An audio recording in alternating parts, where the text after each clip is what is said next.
Imagine a world where the 20th century unfolded under a different flag, where the gears of history turned on a German axle. This isn't the history we know, but a world born from a single, decisive moment in the summer of 1914. This is the story of what might have been had the German Empire achieved victory in the Great War. In our timeline, the Schlieffen Plan faltered, bogged down in the trenches of the Western Front. But in this alternate reality, the plan is a staggering success. German armies, executing their great wheeling maneuver with ruthless precision, sweep through Belgium and northern France. Paris falls not in 4 years, but in a matter of weeks. The French government, facing total collapse, is forced to sue for peace. On the Eastern Front, with the Western threat neutralized, Germany concentrates its full might, shattering the Russian armies. By the end of 1914, the guns fall silent over a continent utterly transformed. A new order descends upon Europe, dictated from Berlin. The Treaty of Versailles is never signed. Instead, it is the Treaty of Paris, a harsh peace imposed upon the defeated Allies. France is humbled, forced to cede its industrial heartlands of Long-Wide-Rail and pay crippling reparations. Belgium becomes a German vassal state, its neutrality a distant memory. In the East, the Brest-Litovsk Treaty's vision becomes a permanent reality. Poland, Ukraine, and the Baltic states are carved from the Russian Empire, becoming German-aligned buffer kingdoms under German princes.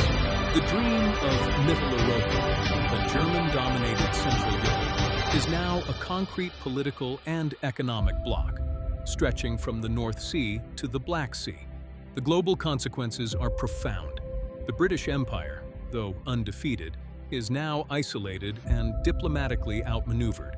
Its naval supremacy is challenged by a burgeoning German high seas fleet, now free to expand its global reach from newly acquired overseas bases. An uneasy and protracted Cold War begins, a great game played out across the globe between the British Lion and the German Eagle, a silent, tense struggle for colonial influence and economic dominance. Across the Atlantic, the United States, having never entered the war, retreats deeper into its isolationist shell.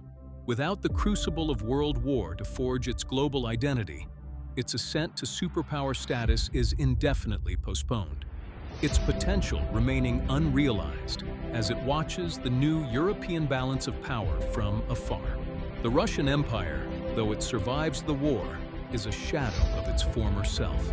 Contained by the new German-led order in Eastern Europe and internally weakened, the Romanov dynasty clings to power, but the seeds of revolution still simmer beneath the surface, now contained by an ever-watchful German neighbor. This is a 20th century without the familiar horrors of Nazism or the specific cataclysms of our World War II.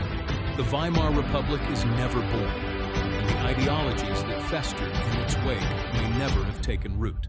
But this world is far from a utopia. It is a world under the firm, authoritarian hand of German hegemony, a world of suppressed nationalisms and simmering colonial rivalries. The German Kaiserreich stands triumphant, but its victory has only set the stage for a new set of conflicts. New tensions brew between the established British Empire and the ambitious German one, creating a precarious peace built on a foundation of military might and imperial ambition. The world did not find peace. It simply found a different kind of war, waiting for its moment to